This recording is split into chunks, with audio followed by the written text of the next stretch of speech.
Assalamualaikum warahmatullahi wabarakatuh. Apa kabar Sobat Beyond Education semuanya? Semoga kita dalam keadaan yang sehat walafiat. Pada kesempatan kali ini kita akan membahas sesuatu yang sedang viral nih di dunia pendidikan. Tapi sekali lagi yang viralnya adalah hal yang negatif. Tapi mudah-mudahan dari hasil perbincangan kita dari awal hingga akhir ada yang bisa teman-teman ambil manfaatnya atau hikmahnya. Oke, Pak Afi, apa yang ingin kita bahas, Pak? Ini ada ya berita yang super mengagetkan, Pak ya. Oke. Ini baru kali ini seumur umur saya baru dengar nih kayak begini, Pak. Orang tua kaget anaknya dikeluarkan dari sekolah karena beda pilihan calon bupati. Kepesek minta maaf. Dan ternyata ini masih TK, Pak. Oke. Jadi anak TK sampai dikeluarin sekolahnya gara-gara orang tuanya beda calon pilihan bupati. Kan sekarang emang besok kan sebentar lagi mau ini ya, mau pilkada ya. Itu jadi rekomendasi sekolah udah merekomendasikan nih pilih ini ya. Nah dia nggak mau, ya saya punya pilihan sendiri. Dikeluarin anaknya. Masya Allah, subhanallah, la ilaha illallah. Terus? Ya gimana? Ya maksudnya ini kan menurut saya ya, ini kan sangat mencoreng dunia pendidikan. Paling gimana kalau misalnya sekolah bisa jadi kayak agen terselubung, bukan agen terselubung lagi ya, terang-terangan ya. Kalau terselubung mah diem-diem. Ini terang-terangan nggak mau pilih doi, ya udah keluar aja. Yang sekolah di sini kan kasarnya begitu. Ya entah si doi itu pemilik sekolahnya atau mungkin penyandang dana atau mungkin cuma sekedar dikasih ini instruksi. Di daerah mana, Pak? Maaf. Ini di daerah Rembang, Jawa Tengah. Rembang. Itu kota kecil ya? Rembang ya kota kecil sih Rembang. Di daerah. Ya sekarang gini Pak, bayangin aja di suatu daerah yang jauh dari ibu kota saja Pak, hal-hal kayak beginian itu terjadi. Apalagi di kota besar Pak. Apalagi di kota besar. Nah. Iya. Karena nggak mungkin Pak, di daerah-daerah ini akan melakukan hal yang seperti ini kalau tidak ada yang mereka contoh. Pasti mereka akan melihat Pak, ya, bagaimana kejadian di kota besar. Nggak mungkin mereka berani melakukan hal ini kalau di kota besar saja ya tidak melakukannya Pak. Ya jadi memang di negeri kita ini semuanya udah kebolak-balik Pak. Jadi nggak ada suatu keadilan yang bisa setiap masyarakat itu mendapatkannya. Apalagi ini di dunia pendidikan Pak ya. TK lagi. Politik sudah masuk ke dunia pendidikan yang bisa dikatakan ini kan pendidikan usia dini Pak. Masa anak-anak nggak boleh bersekolah Pak, gara-gara orang tuanya berbeda pilihan. Berarti nggak ada kebebasan lagi dong di negeri ini. Nah ini yang menjadi sebenarnya suatu kecemasan Pak bagi kita semua. Kalau dunia pendidikan saja sudah teracuni Pak dengan hal seperti ini, bagaimana dengan dunia-dunia yang lain Pak? Iya, kan kayak misalnya sepak bola atau nggak olahraga itu. Katanya sih udah rahasia umum, skor sepak bola aja bisa diatur. Nah itu. Jadi politik atau kepentingan-kepentingan itu begitu mudahnya menyusup kemana-mana ke bidang yang bahkan nggak ada hubungannya gitu. Dengan dunia politik, ya kan? Ini yang menjadi sesuatu pembelajaran Pak sebenarnya. Kalau negeri kita ini pengen menjadi negeri yang maju, tetapi dikelolanya negeri ini dengan cara-cara seperti ini, kapan Pak negeri kita bisa maju? Padahal negeri kita ini dianugerahi oleh kekayaan alam yang luar biasa. Tetapi kok masih banyak penduduknya yang hidup di bawah garis kemiskinan. Berarti kan parah banget, Pak. Ya. Kita menyia-nyiakan anugerah yang Tuhan sudah berikan kepada kita berupa kekayaan alam. Tetapi hanya dimanfaatkan oleh segelintir orang.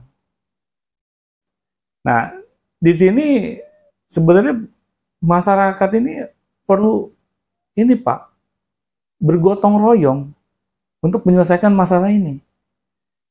Karena kalau kita hanya berdiam diri saja, kita biarkan kejadian ini lewat begitu saja, akhirnya sudah Pak, kita akan terus mengulangi peristiwa-peristiwa yang sama. Makanya saya menghimbau gitu ya kepada masyarakat, kita nggak bisa berdiam diri terus-menerus.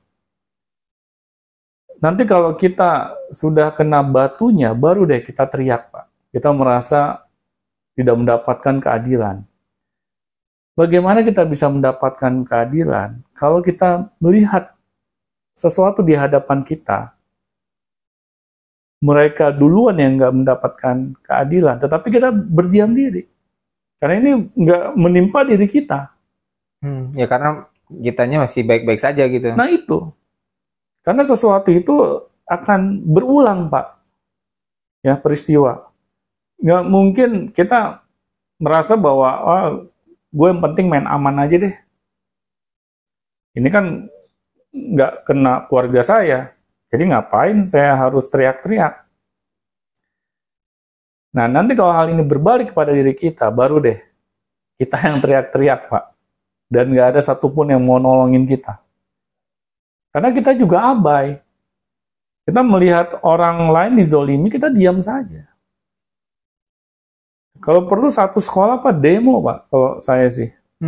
Ya, mesti harus kayak gitu masyarakatnya ya. Iya. Karena kalau ketika misalnya nih si Bapak A gitu ya, yang anaknya dikeluarin karena beda pilihan, terus yang lain diem aja karena kan ya udah kan saya aman, saya kan satu pilihan sama sekolah, anak saya nggak ada kenapa-napa, ya sudah itu apes aja berarti Bapak A gitu, itu ya emang nggak akan berubah ininya, bahkan akan semakin mencengkram dia di sekolah itu, gitu. Karena hal ini kalau kita biarkan, pasti kita yang kena imbasnya, Pak. Nggak mungkin enggak. Karena kalau seseorang dipilih bukan dikarenakan dia memang layak dipilih, pasti dia akan melakukan segala cara, Pak, untuk dipilih. Meskipun cara-cara yang bertentangan dengan hukum yang berlaku. Pasti orang-orang yang model kayak begini, Pak, kalau jadi pemimpin, pasti ancur-ancuran, Pak, yang dipimpinnya. Karena dia akan berbuat seenak jidatnya. Yang penting ambisi gue udah tercapai. Gue sudah berhasil ya mendapatkan suatu jabatan. Ya sudah. Sampai di sana aja, Pak. Dia nggak akan mikirin orang-orang yang milih orang tersebut. Ya.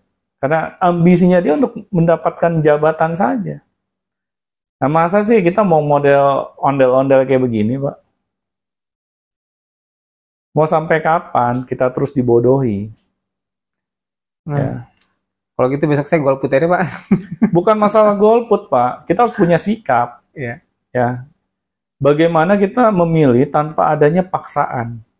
Kita bebas untuk memilih siapa saja yang kita mau. Karena kalau kita golput juga nggak menyelesaikan masalah, Pak. Kalau misalnya semua orang golput nih, ternyata yang kepilih orang brengsek, gimana, Pak? Nah, ya kalau ini sih saya nggak berani komentar lebih jauh ya. Anggaplah ini suara hati saya sendiri gitu. Ya menurut saya nih ya, kalau menurut orang lain mah beda pilihan, beda pendapat, mah terserah.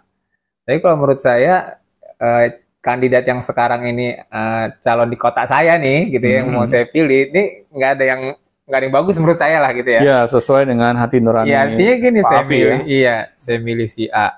Dia begono, si B dia begini, dia begini. Jadi ini kayaknya kalau saya pilih salah satunya pun kondisi juga nggak bisa membaik juga, Pak. Gimana itu, Pak? Kalau saya sih daripada kita golput itu lebih parah, Pak.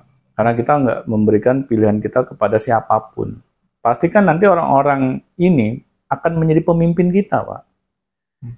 Istilahnya tuh di antara yang terjelek misalnya, kita yang milih yang jeleknya tuh lebih sedikit gitu, Pak. Karena nggak mungkin ada yang sempurna, Pak, ya. Ya kita kan bisa pakai common sense lah. Kita lihat nih orang-orangnya kayak begini kan. Karena kalau kita nggak milih juga, Pak, pasti mereka akan menjadi pemimpin kita. Nah, kebanyakan orang-orang seperti ini sangat senang, Pak, kalau banyak yang golput. Nah, makanya kita jangan sampai mau ya masuk ke dalam permainan mereka. Kalau saya sih, yang penting kita udah ikhtiar, Pak. Bismillah, kita menggunakan hak pilih kita. Ya meskipun kita ternyata salah dengan pilihan kita, yang penting kan kita sudah berikhtiar, Pak. Karena hasil itu yang menentukan Tuhan, bukan kita. Nah, tapi kalau kita nggak milih sama sekali, berarti kita dikasih kesempatan nih oleh Tuhan untuk bisa memilih, tapi kita nggak pergunakan, Pak. Ya karena yang menurut saya pantas dipilih nggak ada misalnya. Misalnya contoh nih, misalnya Iya, benar. saya ngefansnya sama Pak Anies nih, Pak Anies nggak ada ya, saya ngapain milih yang lain yang menurut saya tidak pantas gitu kan? Benar, benar. Tapi kan kita nggak bisa, Pak, memilih yang nggak ada di sana gitu. Iya. Yang tadi saya bilang, kita nggak mungkin, Pak, memilih seseorang yang sangat ideal menurut kita. Karena belum tentu juga, Pak, ideal menurut yang lain. Yang penting kita sudah berusaha menggunakan hak pilih kita. Daripada kita nggak melakukannya sama sekali, Pak. Ya ini yang sangat disayangkan kalau banyak yang golput. Nah, tapi berkaca dari masalah yang di awal, Pak ya, ini sangat parah, Pak, kalau menurut saya. Masa sih kita mengeluarkan anak didik kita akibat beda pilihan? Iya. Sungguh sangat tidak dewasanya kita, Pak, dalam berpikir. Masa kita rela mengorbankan generasi muda bangsa ini, Pak, untuk ambisi atau nafsu kekuasaan kita? Kita nggak mikir apa yang menjadi tindakan kita itu akan ada konsekuensinya setelah kehidupan dunia ini, Pak.